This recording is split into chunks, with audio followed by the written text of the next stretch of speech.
OCO, Halito, how's everybody doing during this quarantine? It's almost over.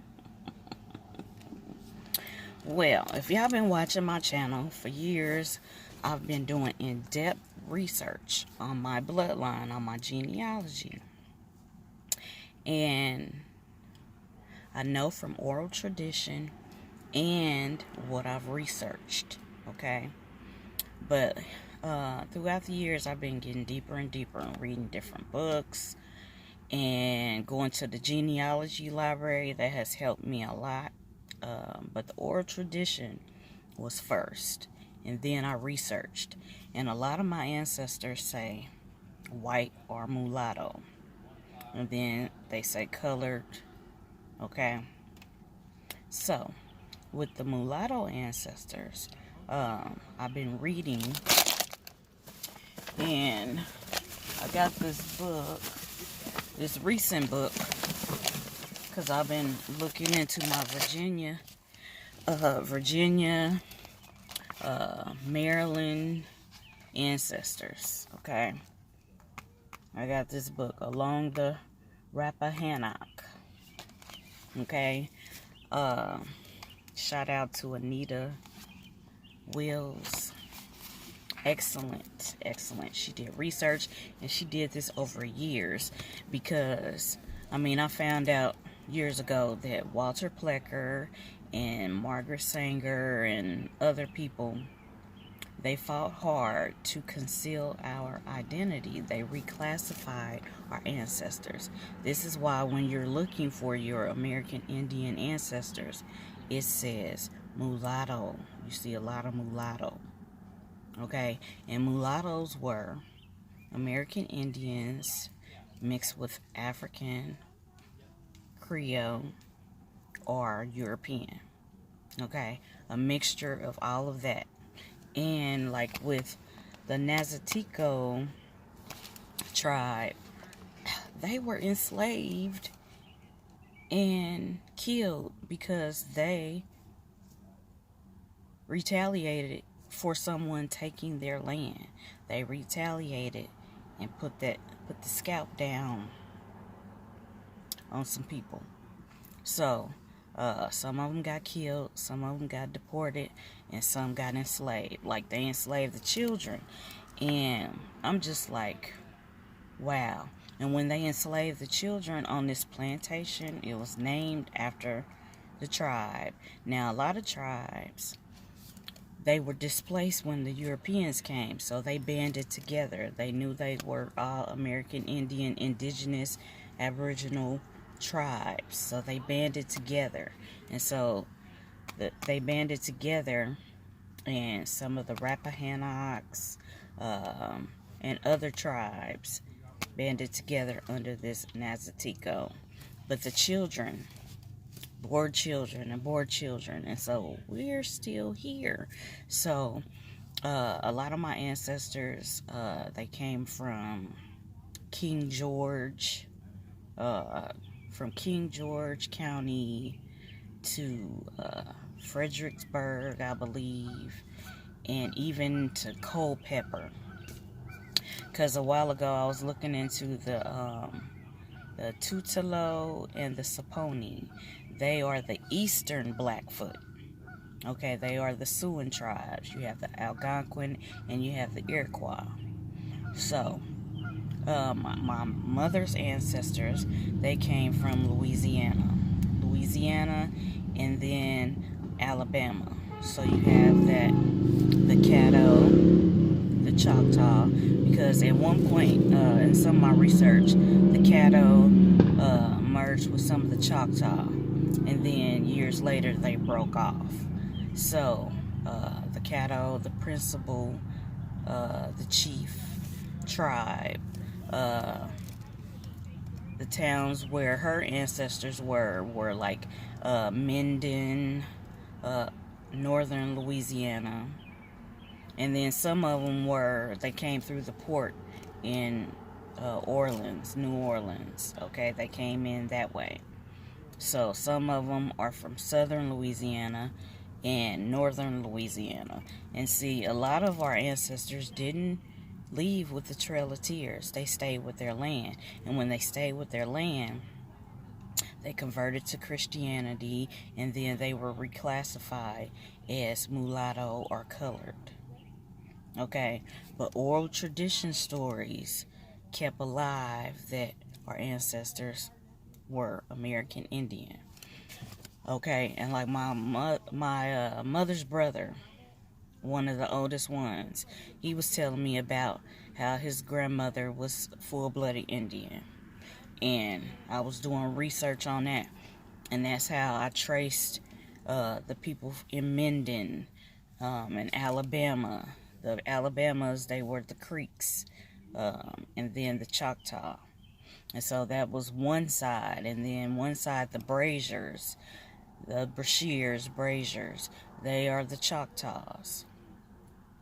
So it's been a journey, but books like this helps with the Virginia Indians, because it breaks down the laws and policies that they made to reclassify.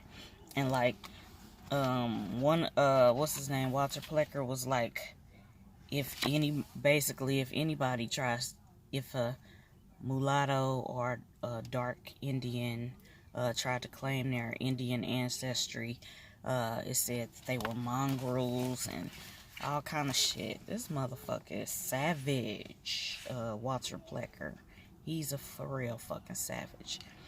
But like, even with this, where she's sharing like about her ancestry, okay, it says definition of a mulatto: the child of an Indian, the child, grandchild, or great-grandchild of a Negro.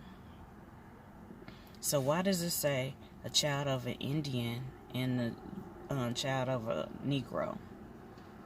And this was in the Henning Statutes at Large, 1705. In 1705. And then it talks about how the enslavement of the Nanzatico children, okay, 12 years and under. In 1704, they were put on this plantation. Okay, it's real sick. And then they do have a placard talking about how they were punished and they were sent to I forgot the place that they were sent to, but and it talks about the banishment. It may be backwards. The banishment of the Nanzatico. And this is her. Isn't she beautiful? All that melanin richness. She's a dark-skinned Indian. Okay. But they were indentured servants. Okay. Indentured servants, and then slave labor in the fields. Okay. Virginia tribes are classified as the Eastern Woodland Indians. They have Algonquin, Siouan, and Iroquois languages. Okay. From the Algonquin, the word tomahawk comes from the Algonquin language. Skunk, squash, wampum, and succotash. You know, stuff like that. But I really like this book because it broke down like the laws. How these motherfuckers, the Europeans, the invaders, they came and took people's lands.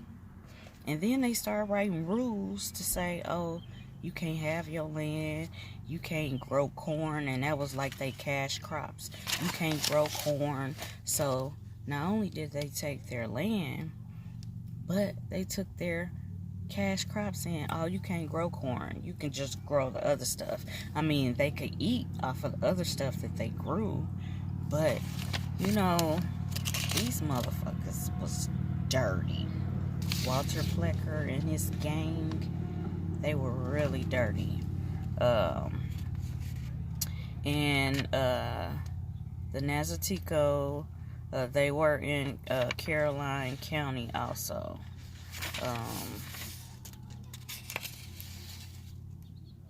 It talks about the Jamestown settlers. Okay, they arrived in Virginia as 1607. okay? And the American Indians, the indigenous Aboriginal people, were already there when these Jamestown settlers came in 1607, okay? The Pamaha, let me get it right, Pamasawa, which meant the world and everything in it, okay? Our ancestors were living off of the land, the earth, Mother Earth, okay? Elohi, that is earth, okay?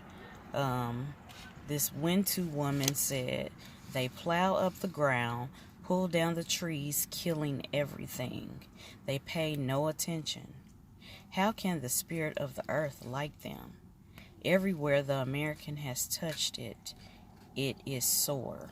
Because they just, these motherfuckers is dirty. Okay.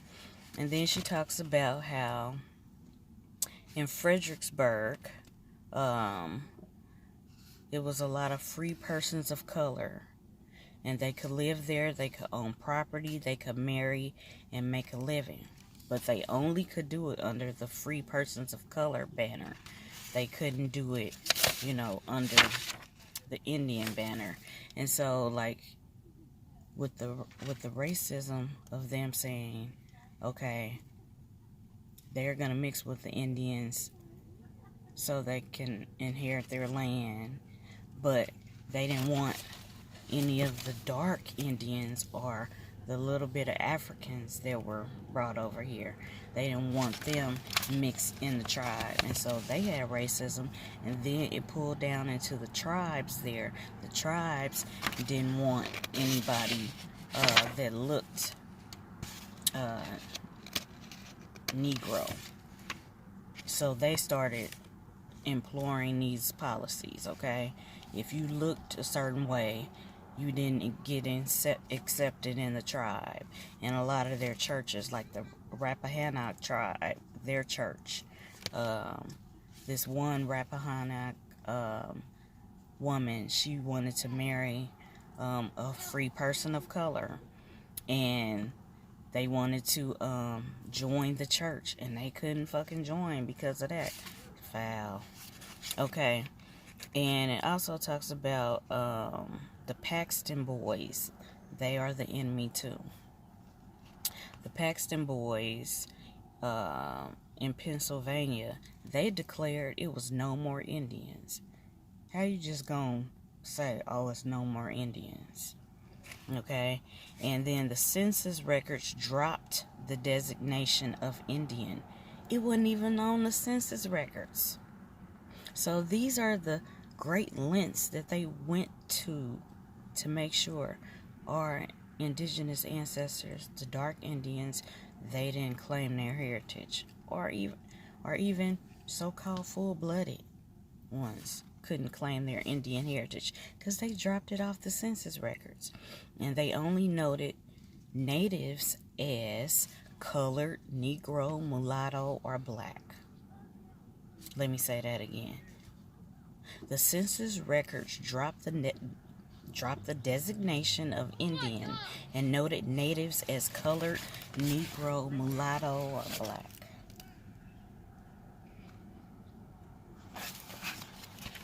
And their motto was, kill the Indian, save the man. You not creator, creatress, great spirit? How you talking about saying there's no more Indians? Oh my goodness. Okay, and a lot of these people, they intermixed, okay, and they were labeled mulatto or colored. So everybody that has mulatto or colored is mixed, or they are just straight Aboriginal, Indigenous, Indian, okay?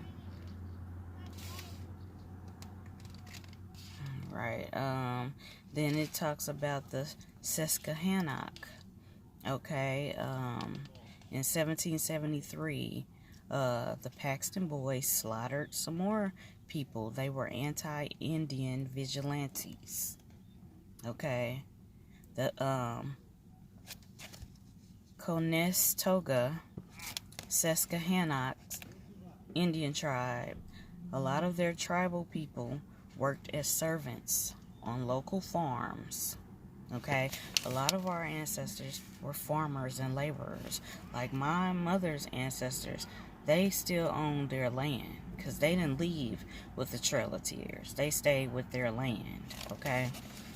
And when you stay with your land and the rules are they drop in Indian from the census records, you're either labeled as mulatto, okay, or colored. And my ancestors were labeled mulatto, mulatto, mulatto. I just kept saying it, colored and white, okay. And then later, okay, I did see some that said black. Okay, the Minquah and the Conestoga, they were intermixed with free blacks and whites. So if your people are from the Minquah or the Conestoga, yeah. And then they talk about it's a message to the 7th generation. Everything on the earth has a purpose. Every disease and herb to cure it. And every person a mission. This is the Native American theory of existence. Okay? And it just talks about the first families of Turtle Island. The Wiko-Miko Indian Nation. She talks about that. She talks about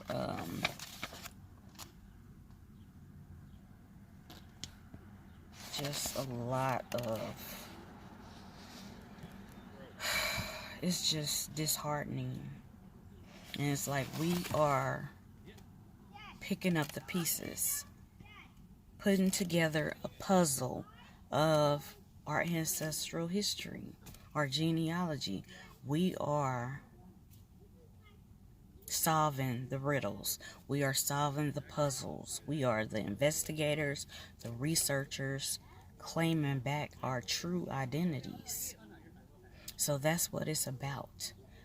We, people of color, melanated people, we have rich history. We had chiefdoms, nations, you know. And everybody didn't live on a reservation, on a res. Everybody didn't live on a res. Especially if you were a richly melanated American Indian like the original ones.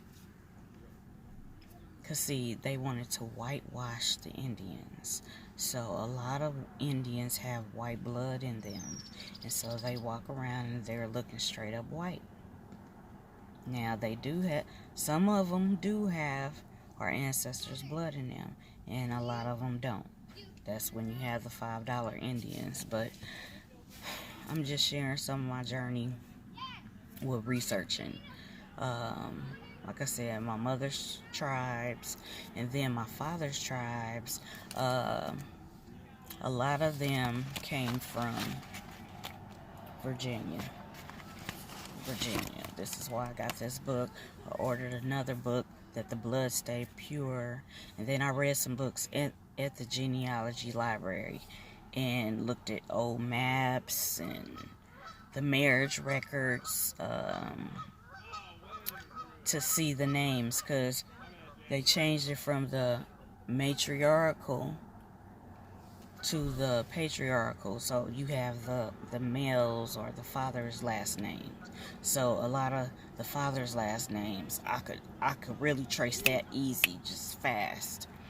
But with the womb man, the women, the matriarchs, their last name, I got some of them. And so my dad's side, on his dad's side, traces back to Virginia. His mother's side, Mississippi.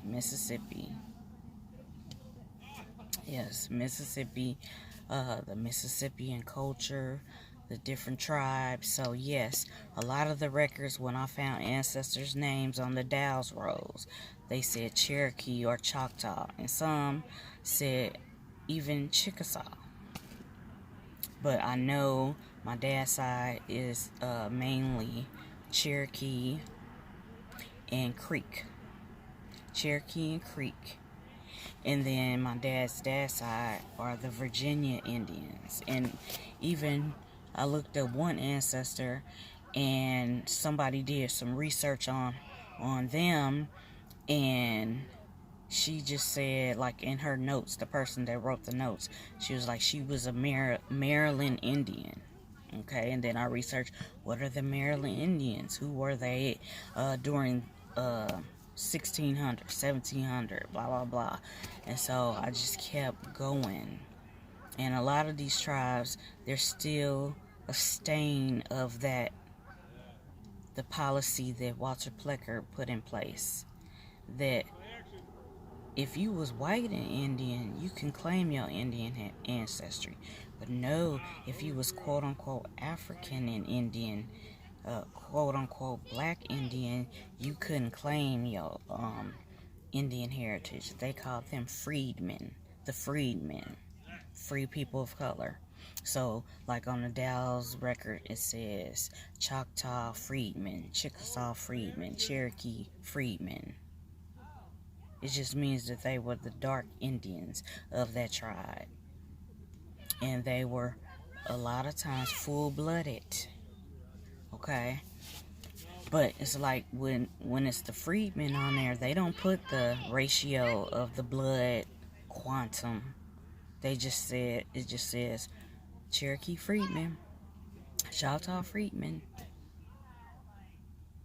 So it's been a journey.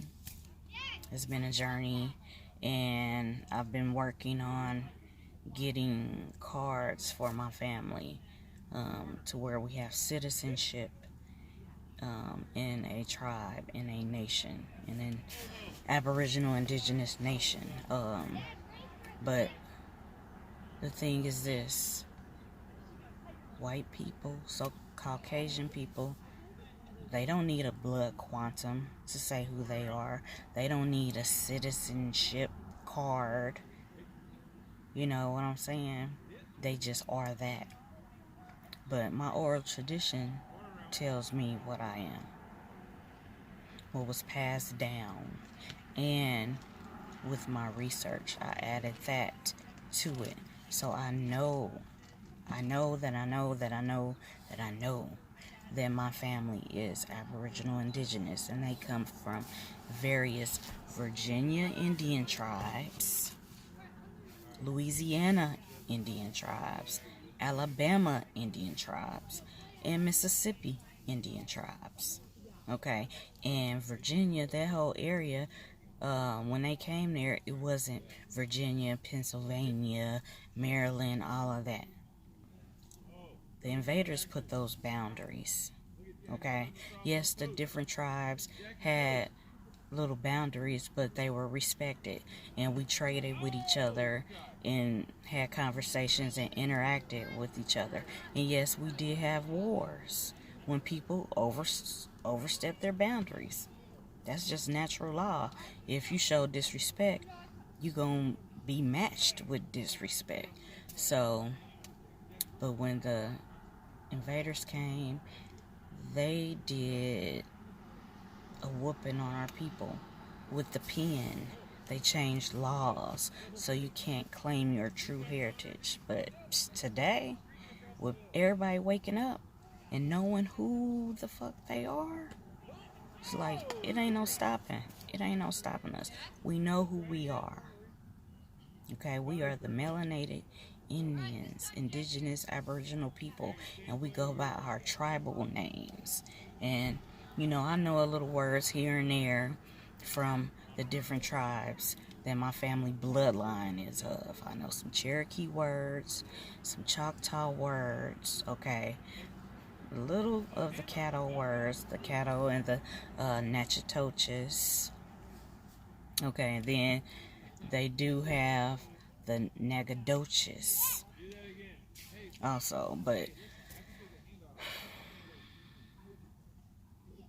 it is crazy. It is crazy. So this is why on my channel, on my pages, on my social media, you gonna see me represent my various American Indian tribes, Aboriginal, Indigenous, Autochthonous bloodline, and my Creole bloodline.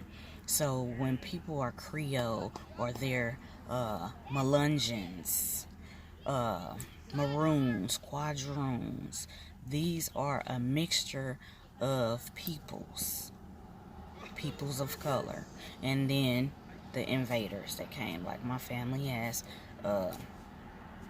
Spanish and French and English, because I trace one of my ancestors was a famous poet, Sir Thomas, and then his son was Sir Thomas the Younger. He was like a revolutionary, but he was, you know, of European descent. So, you know, it's wild what you find when you dig deep into your genealogy, your history of your bloodline, your family. You find a lot. You find a lot. So, it's been a journey. I encourage everybody to know who you are and know that we had traditions and beliefs before the invaders came with Christianity and the Bible, before they coerced and forced our ancestors to become Christians and be Christianized and you know, sent their children to these missions and boarding schools because they wanted to kill the Indian and save the man. Ain't that some shit? It's some shit. So I'm going to keep representing, and I'm going to keep sharing knowledge.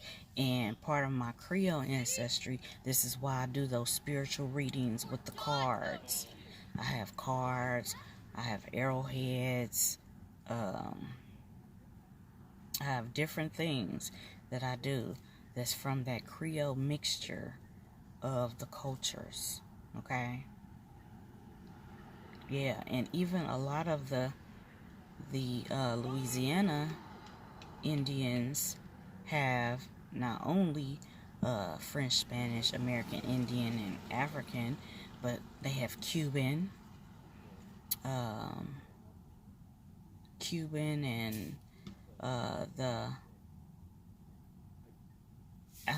what are they called? It looks like owl because they're from the islands. Alnos or Ilnos. Them, the Melungeons, all of the rich heritage and mixture of our ancestors, of our peoples. So I celebrate it. I celebrate it. And remember, just because on the records it says your ancestor is white, doesn't mean that they're white. It just means that they were labeled that, or they may have passed for white to escape the racism, and they wanted to have a life for their family.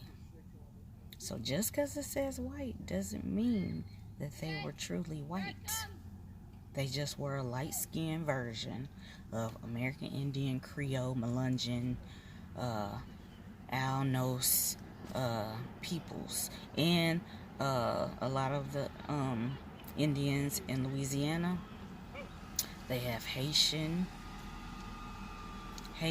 Cuban, from the different islands, the American Indian tribes, the African, and the European settlers, the French and the Spanish. So our families are intermixed, and there's a prophecy, like when I do different cards, I like a lot of indigenous oracle cards because a lot of the books, the writer delves into history of it.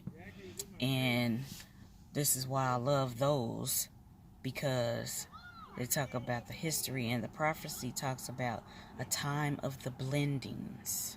A time of the blendings. And we are here. I mean, it started when they touched down on the earth, on our lands, there was a time of the blendings, intermixing of the different races. So, I love y'all. Keep researching. Learn your ancestors' spirituality, culture, and apply it to your daily life. And encourage your family members to do it too. Have story time. Like my great grandmother, she told me stories about her Cherokee ancestors. And she had a lot of their wisdom because she used to deal with herbs, and she made elderberry juice, elderberry wine. She made it for healing and for enjoyment. She dealt with different herbs, and she even had my daddy go get different herbs when she was cooking or somebody was sick. She gave them good down home Indian remedies. So the natural science of the earth, yes, so that's in my bloodline. And she also did some other things that are related to root work. So I understand fully today why I do some of the stuff that I do with the spiritual readings, giving herbal tips, and doing the ceremonial practices of my Aboriginal indigenous ancestors. And it's awesome. I'm so thankful that I have rich royal blood flowing through my veins. So I encourage y'all, know who you are. Learn the spirituality and culture of your ancestors. Apply to your everyday life. Teach your children their true tribal names. Okay, not just Cherokee, not just the names that invaders gave us, but the true tribal names like Anianwaya, the Chata. Okay, like the Nanzatico is the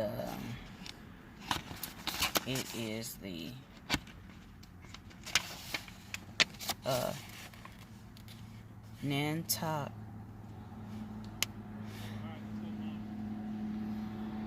I want to get this right. Nantaughtacund. Nantaughtacund is the Nanzatico tribe. So, Rappahannock. Okay. Teach yourself and your children, your family members, their true names, their true identities, and ceremonies, culture, all of that. Apply it to your everyday life. I love y'all. Ashe, ayo. Peace.